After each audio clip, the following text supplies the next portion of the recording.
I think there's something in this message for everyone. I want to show you some promises here from Matthew chapter 5. Blessed are those who are persecuted because you took a next step, because yours is the kingdom of heaven. Every beatitude begins this way with the word blessed. And of course, I want to remind you again, it's not just the happiness that the world brings. It's not just, hey, you're going to be happy because things around you happen to be going good. But it's something that's more long-lasting. It's a fulfillment that you have no matter what's going on in the world around you. You'll be fulfilled. You'll be whole. But there really is another promise here too that's kind of in the middle, and we sometimes overlook that. But that you will be persecuted. That is practically a promise. Even Jesus promises. Jesus here promises. He promises in other places. In 2 Timothy chapter 3. Paul says, in fact, everyone who wants to take a step towards God, who wants to do something, take another step of obedience, wants to live a godly life in Christ Jesus, will be persecuted, while the rest of the world goes to hell in a handbasket, being deceived, deceiving others. And for the people that are being baptized today, I just want to warn you. I'm not trying to discourage you. I'm just saying, hey, you should almost expect any of us who wake up and decide to make a difference for God or take a step of obedience towards God, there's going to be some persecution. The world sees that, and they don't like that. They go crazy when they say that sort of thing. The devil takes notice. 2 Corinthians chapter 12 says, that is why, for Christ's sake, I delight in weakness, in insults, hardship, in persecutions, in difficulties, because there's a secret. Paul says there's something that actually happens when I'm persecuted because of my righteousness. And it's that for when I am weak, then I'm strong. It makes us stronger. And God does not like that. Like he doesn't necessarily send all bad things or persecution. It's not like God has to set this up. We have an enemy and we've got the world that can help us out with that. And the promise is that is going to come your way. Do you know how to tell the difference between someone who's actively taking steps of faith, who's in the kingdom of heaven, and someone who's not? Sometimes someone who's not in the kingdom gets no persecution. Life is going well because they've never stepped out. They've never spoken up for God, maybe. They've never taken a step of obedience. But you can kind of tell when someone maybe is doing those things that all of a sudden people are noticing, the enemy's noticing, and there's some persecution that's happening. This is what Jesus says in Matthew 24, verse 9. Then you'll be handed over to be persecuted and put to death. You'll be hated by all nations because of me. There just seems to be something about standing up for God or standing up for Jesus or speaking out that, for taking sides, that just makes the world go crazy, that makes them want to hate us. And my goal today is just to show you 3 ways that the devil or the world, doesn't really matter, wants to persecute you. Three ways that they try to stop you from following God. Because I want to be really clear here. Satan has very limited power. And we're going to see that. He has really 1 or 2 tricks up his sleeve. One is to lie to us, and it's to try to scare us. And when persecution comes, that's all that he's trying to do. He's just trying to scare you. He can't actually do anything to you. There's a really cool verse about that in a little bit. But he's just trying to get us to stop. Like as soon as you take a step towards God, that means that you're making a difference in your life, the life of your family. And that needs to stop, according to the enemy. If you're taking notes, write this down. Persecution comes first to steal your voice. The devil doesn't want you sharing your wins, your victories with the world. He'll stop at nothing to try to silence you, discourage you. Revelation chapter 12:10 says, for the accuser of our brothers and sisters has been thrown down to earth, the one who accuses them before our God day and night. And I just want to point out that this is his job, is to accuse us. That's the only trick he has. I want to show you a story from the Old Testament. You've heard the story before. And it illustrates each thing that the devil tries to, the way that the devil tries to persecute you, and how you can respond to that persecution. You already know the story of Shadrach, Meshach, and Abednego. And in the book of Daniel, chapter 3, they're being persecuted for not bowing down to this false god that King Nebuchadnezzar set up. They decided, no, we're not going to go along with the rest of the world and do this. We're going to take a stand for our God. And people noticed.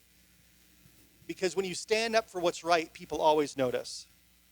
At this time, some astrologers came forward and denounced the Jews. They said to King Nebuchadnezzar, "May the king live forever.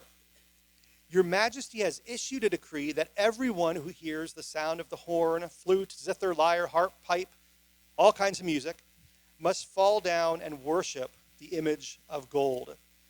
And that whoever does not fall down and worship will be thrown into a blazing furnace." Everyone knew this. Everyone knew what they were supposed to do.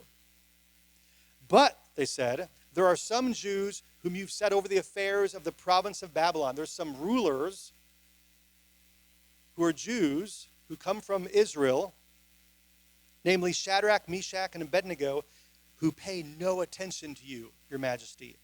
They neither serve your gods nor worship the image of gold that you've set up. And then Nebuchadnezzar, which is totally on brand for him, he was furious with rage, and he summoned Shadrach, Meshach, and Abednego. So these men were brought before the king, and Nebuchadnezzar says to them, "Is it true, Shadrach, Meshach, and Abednego, that you do not serve my gods or worship the image of gold that I've set up?" And he gives them another chance. He's like, "Hey, now when you hear the sound of the horn, flute, zither, lyre, harp, pipe, and all kinds of music, if you are ready to fall down and worship the image I made, good. But if you do not worship it, you'll be thrown immediately into a blazing furnace. And then what God will be able to rescue you from my hand?" Shadrach, Meshach, and Abednego replied to him, "King Nebuchadnezzar, we do not need to defend ourselves." And I think this is true for you too. I don't think you have to try to defend yourself when someone comes and gets in your face and is upset that you're taking a stand for what's right, taking a stand for Jesus, for taking a next step in your life. You don't have to defend yourself. If we're thrown into the blazing furnace, the God we serve, he's able to deliver us from it. And I love that attitude. I love just saying, hey, God can do anything. He can save us out of this. He's able to deliver us from it, and he will deliver us from your majesty's hand. And so I've got a problem here right now. Like, okay, God, which is it? I know you're able, but are you gonna do it? And it's interesting what they say, because I think there's two ways that God can deliver us. He can take us out of that situation, make it all go away, or we can go through it. And we might even die going through it. We're still safe in God's hands. There's a verse coming up, I promise you, that is really cool about that. But even, so they're there getting ready to be burned up in this furnace. Even if he does not, we want you to know, your majesty, they're very polite, that we will not serve your gods or worship the image of God that you've set up. They made a stand. They were polite about it. They gave their reasoning, but they made a stand. But they've made it very clear that their convictions were stronger than their fear of whatever this guy could do. And it sounded pretty bad. It sounded kind of scary. Here's the takeaway, is that you can let persecution actually deepen your convictions. I almost sometimes think that I might have a a conviction or something that I hold dear in my heart. But it really doesn't become real or deep until someone comes and gets mad at me for that or challenges me in that. But this is one response that you can have. You can actually let persecution deepen your conviction. Yes, I'm standing firm. I'm going to do this. And this whole story probably wouldn't even be in the Bible if Shadrach, Meshach, and Abednego had done something different, had decided to bow down. Like, well, there's no story in that. Who's going to include that? But it did, because they stood up for their convictions. And when the devil or the world tries to silence you, don't feel like you're weaker. You're actually stronger. You can actually stand up for what you believe is right. And if this doesn't work, it's not like Satan's going to just, oh, okay, fine, you're good. Didn't do that. No, he's going to try something else. If he can't just silence you, he'll try to kill your spirit. He'll try to discourage you enough so that you'll stop. Each of these, by the way, uses the word try, because that's all that Satan really has to do. He's trying to trick you, trying to get you to do something. He's trying to scare you, I think. But God is the only one who really has any say in your eternal reality, in anything that really, really matters. Here's that verse. I think this is amazing. Matthew 10, Jesus talking, "Do not be afraid of those who can kill your body, who can take away your house, who can ruin your reputation here on earth, who can do serious damage, who can kill you, ruin your life. You shouldn't really be afraid of them, because they actually can't kill your soul. There's actually a part of you that is eternal, and no one can kill that except for the one who can destroy both soul and body in hell. Only God has a hand on your eternal destiny. And if you've given your life to God, if you've stood up for God, if you're close to him, he says that no person, all they can do is maybe kill your body, but your soul is safe. Now on the other side, if you say, hey, yeah, I want to save my body, don't care about my soul, well, that's a pretty scary place to put yourself. And according to Colossians 2:15, I'm not trying to get you down here, but let me show you a really encouraging verse. In this way, Jesus disarmed the spiritual rulers and authorities. He shamed them publicly. When? By Jesus' victory on the cross. God already won. And that happened at the time when Jesus died on the cross. Right when everyone, the devil, everyone else thought that they had won, had defeated Jesus, that's the moment that Jesus won a victory for all of us. And any hope the enemy had vanished. But he knows that sometimes you and I forget that. Then Nebuchadnezzar was furious with Shadrach, Meshach, and Abednego, and his attitude towards them changed. He ordered the furnace heated 7 times hotter than usual. I'm not sure how you do that. Our oven can barely even get up to like 400, 425 without us really pushing a lot of buttons. I don't know how they got this 7 times hotter, but it got hot. And he commanded some of the strongest soldiers in his army to tie up Shadrach, Meshach, and Abednego and throw them into the blazing furnace. So these men, wearing the robes, trousers, turbans, other clothes, were bound and thrown into the blazing furnace.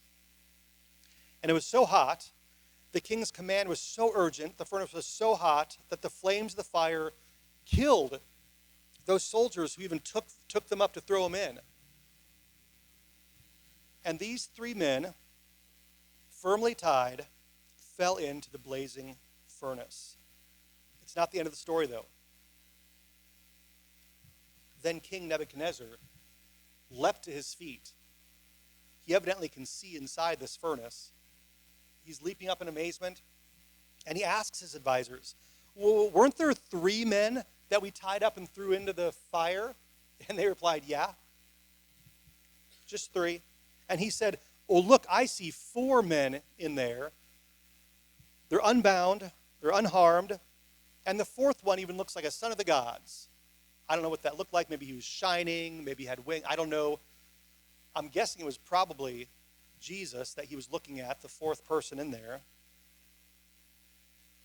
Persecution came to silence these three guys. They stood up to that. And persecution came to kill their spirits, to take away their hope. They thought they were going to be dead. Here's the takeaway. Write this down. Is that we can let persecution increase our trust in God's strength. We may think that it's all over. In fact, from the way we see things, it's done. My job's done. My reputation's done. My life is done. But in that moment, when we are weakest, God actually says that we're strongest. And it's not because of our strength. It's because of God's strength.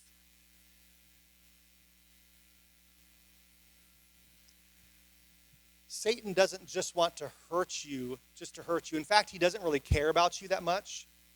All he's trying to do is hurt God and hurt God's plan, the things that God wants to do in this world. And he knows that if he can fool you into getting discouraged enough, into getting scared enough, that you stop